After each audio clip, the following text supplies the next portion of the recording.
Coucou toi, j'espère que tu vas bien. On se retrouve aujourd'hui pour faire ma révolution solaire. Alors, reste bien connecté, c'est parti.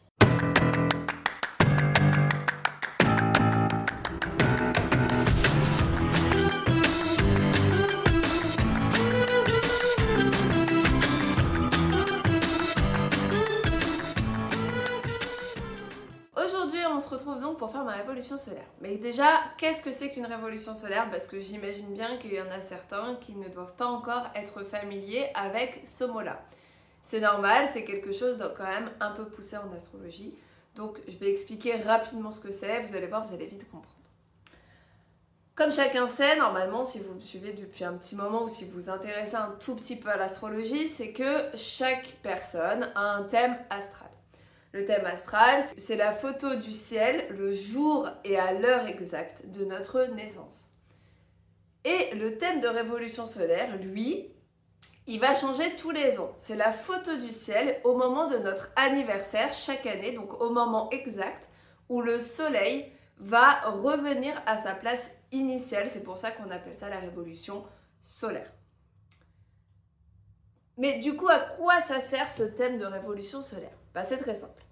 En fait, la révolution solaire va nous servir à savoir un petit peu sur quoi va se focaliser notre année, sur quoi est-ce qu'on va être un peu plus, par quel domaine de vie on va être un peu plus absorbé, qu'est-ce qui pourrait potentiellement se passer, dans quelles énergies on va naviguer. Alors bien entendu, le thème de révolution solaire ne supprime pas le thème astral. Le thème astral, c'est la priorité, c'est le number one, c'est le thème vers lequel on va à chaque fois se référer parce que c'est celui-là, c'est notre carte d'identité céleste, c'est notre carte d'identité céleste, donc du coup c'est vraiment lui qui va compter plus que tout. Mais le thème de révolution solaire va quand même nous donner quelques petites idées de ce qui va se passer pour nous cette année. Alors tu vas le voir quand je vais faire l'analyse de ma révolution solaire, on va aussi utiliser notre thème astral comme référence. Avant que je commence cette analyse, n'hésite pas à t'abonner à ma chaîne si mon contenu te plaît et si surtout ce n'est pas encore déjà fait. Et n'hésite pas à liker et à commenter la vidéo si elle t'a plu, si elle t'a intéressé et si tu as des remarques à me faire. Alors, on va commencer tout de suite. Pour l'analyse, je te mets mon thème de révolution solaire juste ici. Quand on parlera de mon thème astral, je vais essayer d'être assez explicite pour que tu comprennes un petit peu ce qu'il y a dans mon thème astral en rapport. Mais du coup, si tu es intéressé, tu peux regarder mon thème de révolution solaire, donc juste à côté. Alors, ce qu'on voit en premier dans ce thème de révolution solaire, c'est que je vais me trouver avec un nouvel ascendant, puisque d'habitude je suis ascendant vierge. Là, cette année, je vais être ascendant cancer. Alors bien entendu, ma personnalité ne va pas switcher complètement, hein. Je reste ascendant vierge, je vais rester dans ma personnalité. Mais c'est une année où je vais potentiellement être un peu plus émotive, d'humeur un peu plus changeante, je vais aussi avoir peut-être d'autres priorités. Une priorité peut-être un peu plus intérieure, basée sur mes émotions, mes ressentis. Une priorité qui va être un peu plus vers peut-être ma famille, mon foyer, enfin voilà, je vais être beaucoup plus dans l'intériorité. C'est pas une année où je vais être ultra sociable, sûrement, avec l'ascendant cancer. On est plus à se refermer sur soi-même et à penser à ses ressentis et ses émotions. Donc, bon, ça va changer un petit peu de l'ascendant vierge parce qu'avec mon ascendant vierge, en général, je suis quand même beaucoup plus dans le mental que dans le ressenti. Néanmoins, dans mon thème natal, j'ai la lune en cancer, donc je connais un petit peu cette vibe-là. Donc ça devrait bien se passer normalement. En tout cas, quand j'ai vu que j'allais être ascendant cancer, pour le coup, j'étais plutôt contente parce que c'est une énergie que j'aime beaucoup. Alors, mon ascendant, on voit qu'il est conjoint à Jupiter. Et ça, c'est plutôt une bonne nouvelle puisque Jupiter est le grand bénéfique du zodiaque. Alors, il est appelé grand bénéfique du zodiaque, surtout dans l'astrologie hellénistique, qui est une astrologie plutôt ancienne. Maintenant, dans l'astrologie psychologique, on est moins dans grand bénéfique, grand maléfique, il va se passer des trucs trop bien, il va se passer des trucs trop horribles. Non, pas du tout. Mais néanmoins, quand même, un Jupiter conjoint à l'ascendant, ça rend un peu plus optimiste, on voit la vie quand même un peu plus du bon côté. Et en général, quand on vibre l'optimisme, quand on voit les choses de la bonne façon, et en général, on attire quand même des trucs un peu sympas. plus que quand on est super pessimiste et qu'on se dit que tout va mal se passer, bah en général c'est ce qui se passe. Donc là au contraire on est plutôt dans une énergie de bah tout va bien se passer pour moi, j'ai trop de chance, tout va bien. Donc du coup, bah potentiellement ça va attirer quand même un peu d'optimisme. En plus de ça, Jupiter, pour le coup, il va accentuer mon ascendant Cancer, parce que alors, Jupiter, il se sent trop bien dans le signe du Cancer, hein, c'est vraiment un de ses signes préférés. Et Jupiter, c'est une planète qui va amplifier les choses, donc du coup, bah, mon ascendant Cancer, il va être un peu sous stéroïde. Donc bon, bah autant pour les trucs cool, genre j'ai plus de ressenti, j'ai plus d'émotions, c'est sympa. Par contre, pour le côté un peu lunatique ou le côté trop émotionnel, bah là, ça peut être un petit peu compliqué. On verra ça, je vous tiendrai au courant. Alors, ensuite, on va regarder le soleil. Alors, le soleil, bien entendu, il ne change jamais de signe, puisqu'il retourne à la position exacte où il était le jour de notre naissance. Donc, du coup, s'il est à la position exacte, eh ben, il est dans le même signe, hein, forcément, au degré du même signe. Donc là, mon soleil se trouve en Lion, puisque je suis soleil Lion. Et du coup, il se trouve dans ma maison 2. Alors, de base, moi, mon soleil, il est dans ma maison 12. Donc, autant dire que je ressens pas tellement l'énergie du lion, j'ai tendance à l'enfouir un petit peu, ce soleil. Là, en maison 2, bon, bah, il va quand même un peu mieux s'exprimer. On peut voir avec un soleil en maison 2 que mon focus va être plutôt au niveau de l'argent, du matériel. Je vais rechercher plutôt une sécurité financière, sécurité émotionnelle aussi. En plus, pour le coup, c'est lié à l'ascendant Cancer. Et ça peut, vu qu'il est quand même pas trop mal aspecté, ça peut donner quand même une certaine chance dans les affaires, une certaine chance dans le business. Et comme il est en trigone à la lune, bah, ça va donner un bon équilibre entre les émotions et l'action, entre ce que je vais faire et ce que je vais ressentir, entre comment je vais être et ce que je ressens au fond de moi. Donc on est dans un bon équilibre à ce niveau-là. Par contre, on voit que mon soleil est aussi en carré à Uranus. Donc là, on peut se dire que c'est une année où je vais être quand même relativement nerveuse, relativement irritable. Ça rejoint aussi l'ascendant Cancer, hein, dans ses mauvais côtés. Et peut-être que j'aurai un peu de mal à structurer mes idées. Peut-être que je vais avoir un peu de mal à... En fait, je vais avoir plein d'idées, mais je vais avoir du mal à les mettre en place correctement. Donc ça peut être un petit peu bloquant. C'est important de regarder aussi la lune. Donc là d'abord ce que je vais faire c'est que je vais faire vraiment une analyse de chaque planète dans la maison dans laquelle elle est. Alors des fois dans le signe, par exemple pour la lune c'est important de regarder le signe, et des fois que dans les maisons pour les planètes lentes. Donc je vais analyser d'abord chaque planète et puis après je te dirai ce qu'on fait ensuite quand on étudie une révolution solaire. Du coup ça va te permettre, si tu t'y connais un petit peu en astrologie, ça va te permettre de toi aller regarder ta révolution solaire. Alors pour ça, tu peux aller sur AstroThème ou sur astro.com. Les deux sites proposent une révolution solaire, donc tu peux aller voir. Et du coup, tu vas pouvoir aller regarder en suivant un petit peu la méthode que je suis. Bah, en faisant étape par étape comme moi, bah, tu vas pouvoir un petit peu avoir une idée de ce qui va se passer pour toi cette année. Je reprends. Donc la lune, elle va se trouver en bélier dans ma maison 10 de l'année. La lune en bélier, bah, ça va donner encore une fois des émotions assez puissantes, hein, donc ça rejoint encore l'ascendant Cancer. En plus du coup, la lune c'est mon maître d'ascendant, donc autant dire qu'en bélier, ça va y aller fort. Peut-être que je vais avoir des réactions un petit peu exagérées. Tu vois, dans le genre, bah, il va se passer un truc, je vais surréagir d'un coup. C'est possible, il n'y a pas forcément de réflexion là dans l'action et dans les émotions. Néanmoins, ça augure une lune en bélier, ça augure quand même un nouveau départ, puisque le bélier c'est le premier signe du zodiaque. Donc ça montre quand même un nouveau départ sur tout ce que nous montre la lune. Donc ça peut être un nouveau départ dans tout ce qui est familial, foyer. Ça peut être un nouveau départ aussi d'un point de vue émotionnel. Peut-être que je vais recommencer un petit peu sur de nouvelles bases. Peut-être que intérieurement, je vais me sentir prête à recommencer un nouveau chapitre. Enfin voilà, ça va être... à ce niveau-là, ça peut être le début d'un nouveau cycle émotionnel.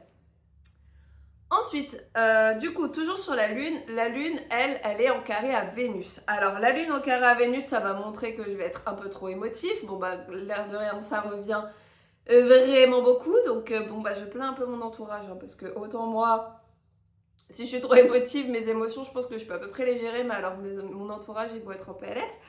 Donc, je risque d'être un petit peu trop émotive et d'avoir une vision un peu biaisée des choses. Avec une lune carré Vénus, bah, je pourrais me faire de fausses idées potentiellement sur les gens que je rencontre, sur mes relations. Et voir les choses à travers un filtre qui n'est pas forcément vrai. Donc il faudra que je fasse un petit peu attention à ce niveau-là.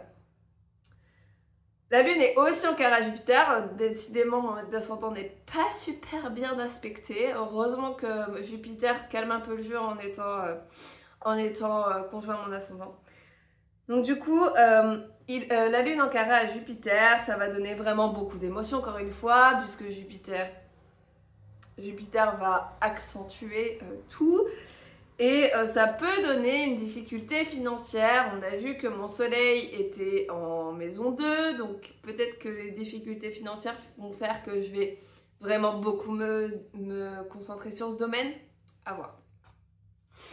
Ensuite, planète suivante, on va regarder Mercure. Alors Mercure, il est en Lion aussi et en maison 2 aussi comme le Soleil. Alors comme dans mon thème natal où Mercure est aussi dans la même maison que le Soleil. Alors en 2, ça peut montrer, et en Lion surtout, ça peut montrer pas mal d'orgueil et de fierté. Intellectuelle, je risque d'être beaucoup plus susceptible que d'habitude. Par rapport à ce qu'on me dit. Alors après, j'ai déjà Mercure en Lion, donc autant dire que je suis déjà bien susceptible. Mais ici, il va s'exprimer beaucoup plus que dans mon thème natal, puisque dans mon thème natal, il est en maison 12, comme le soleil, donc du coup, c'est un petit peu atténué quand même.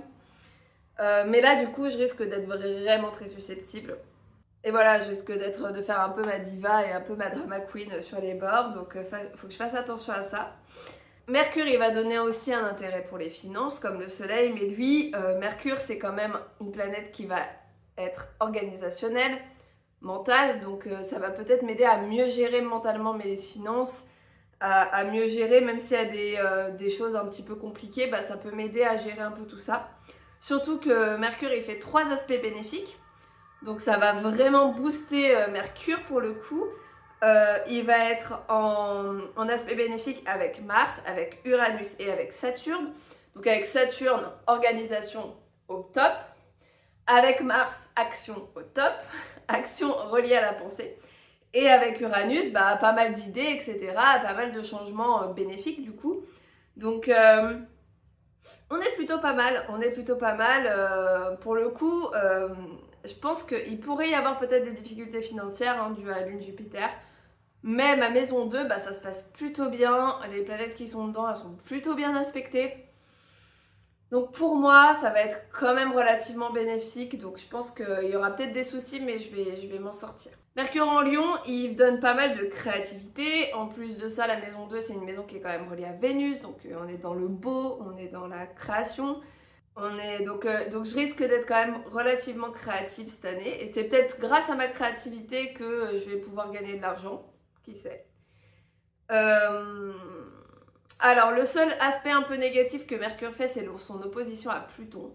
Et donc, avec un Mercure opposé à Pluton, peut-être que je vais être potentiellement un peu dure dans mes paroles. Donc, encore une fois, désolée d'avance à mon entourage qui va subir mon année.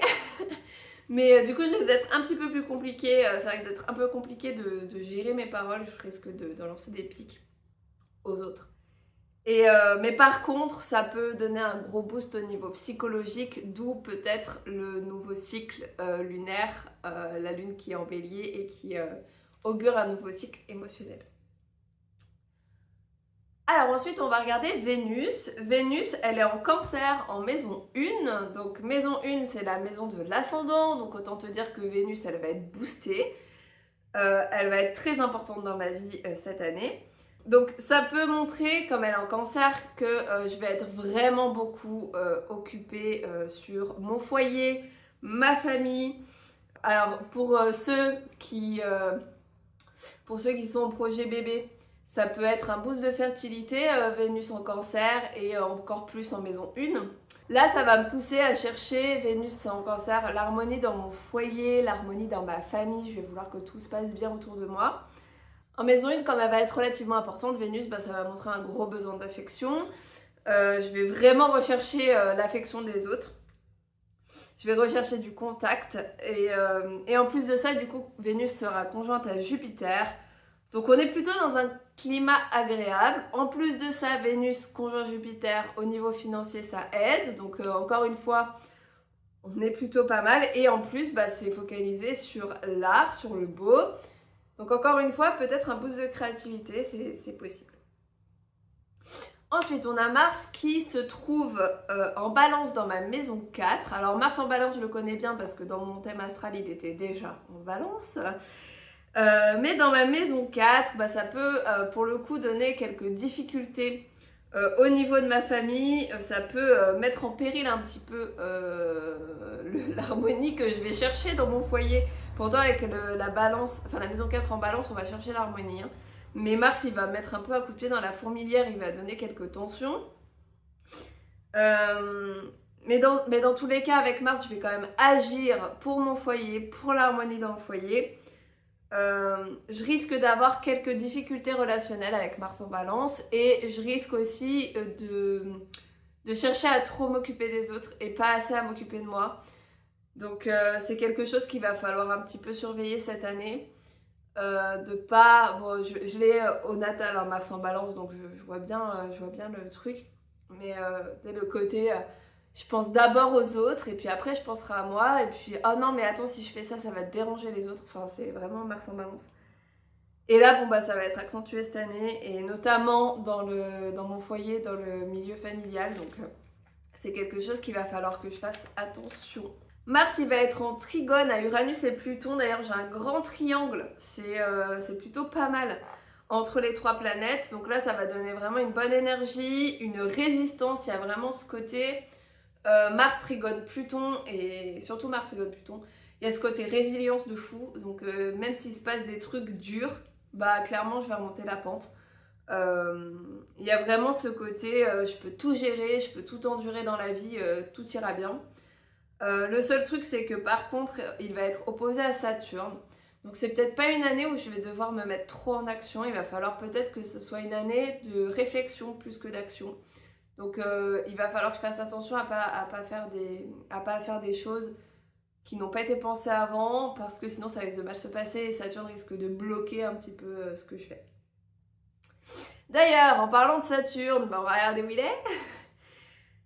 Donc Saturne, il est en Bélier en maison 10. Donc encore une fois, ça peut montrer un nouveau cycle en Bélier. Peut-être que je vais devoir prendre de nouvelles responsabilités, grow up un peu, devenir un peu plus adulte, mais aussi faire mes preuves. Et du coup, potentiellement faire mes preuves dans le milieu professionnel, puisqu'il se trouve dans ma maison 10, et la maison 10, c'est la maison de la carrière. Ça peut me rendre beaucoup plus ambitieuse, ce placement-là, avec beaucoup plus de détermination et de patience. Donc merci Saturne. En vrai, Saturne dans la maison 10, c'est sa maison de prédilection. En Bélier, il se sent pas trop, il est pas foufou, mais bon, je trouve que ça donne une petite impulsion quand même, donc pourquoi pas. Ensuite, Jupiter, alors on en a déjà parlé un petit peu, même beaucoup. Donc Jupiter, il est en cancer en maison 1. Encore une fois, ça donne un gros focus sur la famille, le foyer. Ça me donne de l'optimisme et ça donne envie d'aider les autres aussi. Donc c'est quand même une année qui va être pas mal focus et sur mes émotions et sur les autres. Donc à gérer. Ensuite, Uranus qui lui se trouve en Gémeaux dans ma maison 12. Uranus dans la maison 12, ça montre un gros besoin de transformation. Alors là, Uranus, je vais pas forcément regarder le signe parce que clairement tout le monde a Uranus en maison 12 à partir de maintenant à peu près dans sa révolution solaire et surtout à partir de 2026 où il passera en Gémeaux pour de bon. Du coup, pendant 8 ans, tout le monde aura Uranus en Gémeaux, donc il n'y a pas vraiment de... C'est générationnel, il n'y a pas vraiment d'interprétation personnelle à faire à ça. Donc on va regarder plutôt à partir d'Uranus, on va regarder vraiment plutôt les maisons, même à partir de Saturne d'ailleurs. On va regarder bien les maisons parce que c'est plutôt ça qui va compter. Donc en gros, Uranus dans ma maison 12, bah là c'est un besoin de changement. En plus de ça, il est maître de ma maison 8. Donc maître de ma maison 8, ça veut dire que c'est des changements au niveau psychologique.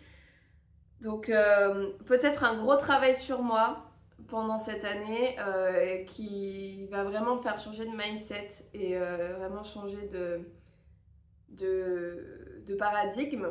En plus de ça, il y aura peut-être besoin, avec Uranus en maison 12, ça peut amener peut-être des petits soucis au niveau santé, donc, au niveau maladie, donc il va falloir que je prenne du repos, il va falloir que je me ménage parce que sinon ça peut vraiment être pire après. Et en plus de ça, Uranus, c'est une planète un peu électrique, donc la nervosité d'Uranus peut amener ensuite des maladies un peu plus tard. Donc Uranus en maison 12, pas dingue. Du coup, il va falloir quand même que je prenne du temps pour moi et que je me repose et que je sois pas trop dans le faire parce que sinon je risque de m'épuiser. Ensuite, Neptune se trouve en Bélier en maison 10. Alors, Neptune aussi, on ne regarde pas le signe, hein, il va y rester pendant bien longtemps. Par contre, on peut regarder la maison et du coup, en maison 10, ça donne quand même un côté un peu flou dans les projets et une fuite des responsabilités. Alors, je vais alterner un petit peu entre les deux parce qu'il y a Saturne et Neptune qui sont conjoints, tous les deux, ils sont collés. Donc du coup, ça peut donner un peu un mix des deux en mode je prends mes responsabilités, oh non j'ai trop peur, oh non mais je les prends, non mais j'ai trop peur. Voilà, je vais être un peu... je vais pas trop savoir sur quel pied danser je pense. Ensuite, Pluton, lui, se trouve en Verseau. Donc là pareil, Pluton, on regarde pas le signe, ça sert à rien. Il va rester 20 ans en Verseau, donc c'est pas très... c'est pas très judicieux de regarder le signe. Par contre, on va regarder la maison et il se trouve en maison 8. Haha, Pluton dans sa maison. Génial, grosse transformation de perspective. Il y a un côté un peu... Pluton en maison 8, c'est genre il va se passer des trucs pour toi. Et t'as intérêt à survivre à tout ça. En gros, c'est marche ou crève. Donc, mais bon, comme il est plutôt bien aspecté pour le coup Pluton dans mon thème là, de révolution solaire, j'ai pas trop peur. Je pense qu'il va recevoir les aides de Mars et d'Uranus, donc on va être bien. Voilà pour le tour des planètes. Alors je vais regarder rapidement les nœuds lunaires parce que c'est quand même assez important. Les nœuds lunaires, ça donne quand même la direction de l'année, sur quoi on va devoir travailler. Et donc là, le signe pour le coup, c'est un petit peu tout le monde puisque le nœud lunaire est en Poisson pour 1 an et demi, donc c'est un peu pour tout le monde. Mais moi, il va se trouver en maison 9. Donc le nœud nord en Poisson en maison 9, ça montre une spiritualité super importante. Parce que le Poisson, c'est le signe le plus spirituel et la maison 9 parle de spiritualité. Alors, d'un côté, un petit peu plus quête de sens et religion, hein, la maison 9, mais ça parle quand même de spiritualité.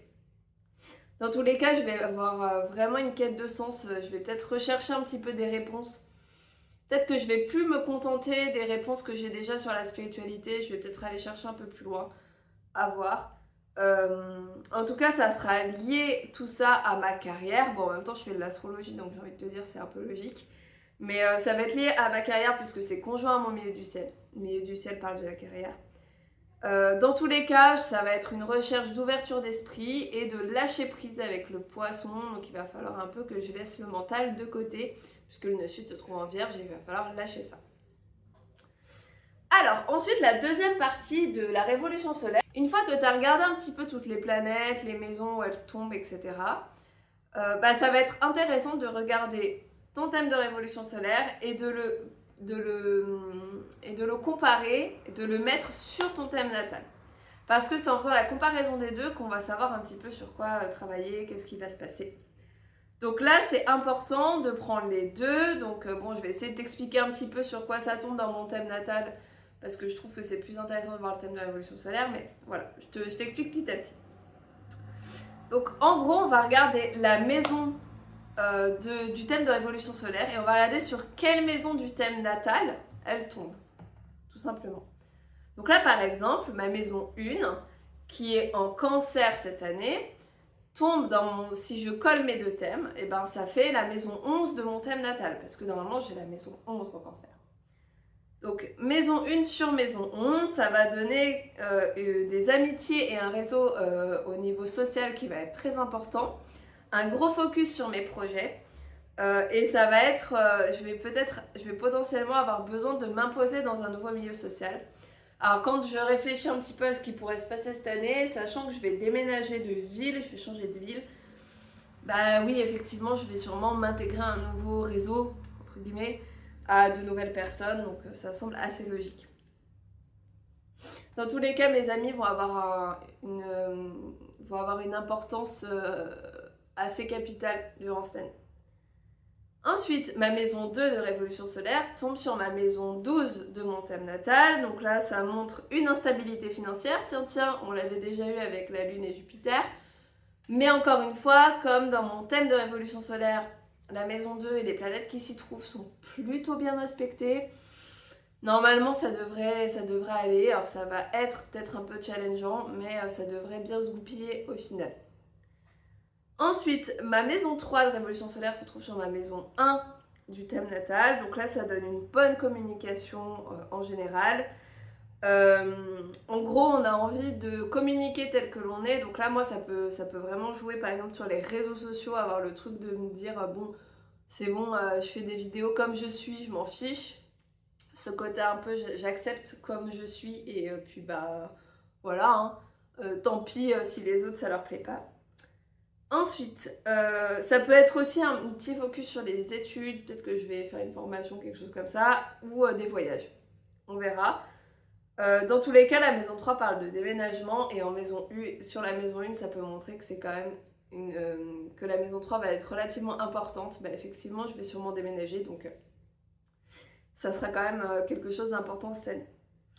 Ensuite, la maison 4 sur la maison 2, ça montre qu'il y aura beaucoup de dépenses liées à la famille et au foyer. Forcément, si je déménage, dépenses par rapport au foyer. Donc ça semble assez logique. Ensuite, la maison 5 sur la maison 3, bah là, ça montre un côté très très créatif et très artistique qu'on a déjà vu quand on regardait les planètes. Donc c'est vraiment quelque chose qui revient. Donc je vais quand même potentiellement avoir envie de plus créer de nouvelles choses au niveau art plutôt. En tout cas, je vais avoir une créativité un peu plus forte. Ensuite, la maison 6 sera sur la maison 4. Donc là, on va travailler... là, potentiellement, je vais travailler beaucoup plus de chez moi. Donc, bon, bah, avec mon métier d'astrologue, ça semble assez logique. Mais du coup, un peu plus, hein, parce que j'ai encore un autre métier à côté. Donc, peut-être que je vais travailler un peu plus de chez moi, un peu plus sur l'astro. Ça peut aussi, la maison 6 sur la maison 4, ça peut aussi donner une maladie dans la famille. Donc, à voir. Mais bon... Ça, je reste très vigilante là-dessus parce que c'est des trucs un peu anxiogènes. Je le vois. Si jamais ça arrive, je vais me dire ah ouais, c'est vrai, c'était dans ma révolution solaire, mais en soi, je prends pas trop en compte parce que ça peut être tellement de choses que voilà. Ensuite, maison 7 sur la maison 5, on a un rapport romantique avec le partenaire. Donc là, ça va plutôt bien se passer avec mon copain. On va plutôt être dans une bonne entente, une harmonie, un côté un peu... on reste romantique même si on est ensemble depuis longtemps, un peu retour de flamme, enfin voilà, ça va être plutôt pas mal. Ensuite, ma maison 8 sur ma maison 6, alors là, ça donne la mort d'une situation professionnelle, donc là peut-être encore une fois, peut-être que mon métier à côté, je vais le laisser, j'espère, ce serait trop cool. Ou alors peut-être que c'est l'astro que je vais laisser, j'en sais rien, on sait pas, mais bon, on verra bien. Dans tous les cas, ça peut être la mort symbolique d'une situation professionnelle. Alors, maison 8 sur maison 6, ça peut être aussi la mort d'un animal de compagnie, mais ça c'est pareil, je le garde dans un coin de la tête en mode si ça arrive, bon bah ok, ça montre que c'était possible.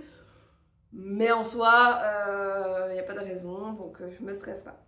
En tout cas, pour moi, je pense que ça va être quand même beaucoup plus sur le travail parce que ma maison 6 au natal est en Verseau, donc c'est Uranus plutôt qui gère le Verseau.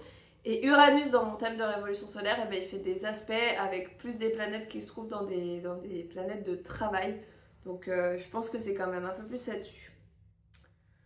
Ensuite, la maison 9 sur la maison 7, alors ça peut montrer des contrats, des liens avec la justice, potentiellement une union, un mariage, à voir, c'est pas prévu, mais bon, on sait jamais.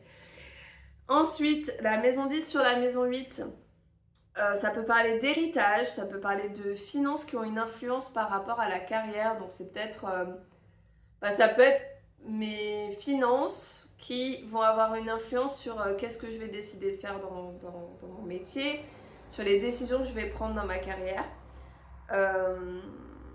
Voilà. Ensuite, la maison 11 à la maison 9, sur la maison 9, ça montre un changement de contexte social. Donc bon, là encore une fois, ça montre le déménagement en fait. Je vais changer juste de cercle d'amis, de gens autour de moi. Et enfin, la maison 12 sur la maison 10, là ça montre la fin d'une carrière professionnelle et potentiellement l'abandon d'un projet. Donc là encore une fois, à voir, est-ce que c'est l'astro, est-ce que c'est mon métier à côté, à voir. J'espère que je pourrai vivre de l'astro à ce moment-là. Bon, croisez les doigts pour moi. mettez croisage dedans en commentaire si jamais vous avez écouté jusqu'ici pour me montrer que vous me soutenez. Donc voilà, voilà pour la révolution solaire. Donc ça c'est comme ça que je fais une analyse de révolution solaire lorsque je vous fais un thème anniversaire. Alors sur un thème anniversaire, je ne fais pas que ça. Je rajoute également une analyse des transits sur l'année parce que souvent ça confirme certains sujets importants de la révolution solaire.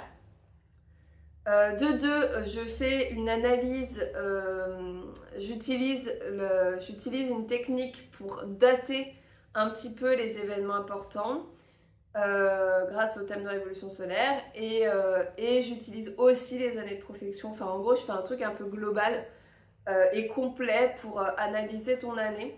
Donc voilà, thème de révolution solaire et transit surtout. Et c'est grâce à ça que ça donne un truc un peu complet parce que là vous voyez avec la révolution solaire on peut déjà voir quand même pas mal de choses, mais avec l'analyse des transits en plus ça confirme ou ça infirme ou ça nuance un peu certains détails et ça peut donner aussi une temporalité parce que les transits ça se passe à certains moments, donc on peut savoir à peu près à quel mois ça peut se passer, donc c'est super intéressant. Voilà, j'espère que cette vidéo t'a plu, que tu as compris un petit peu le fonctionnement de la révolution solaire. Ce qu'on fera, c'est que l'année prochaine, je reprendrai cette vidéo pour voir un peu ce qui s'est passé, pour te faire un bilan, comme ça peut être pas mal. En tous les cas, je te souhaite une belle journée et je te retrouve bientôt sur ma chaîne YouTube. Et à bientôt!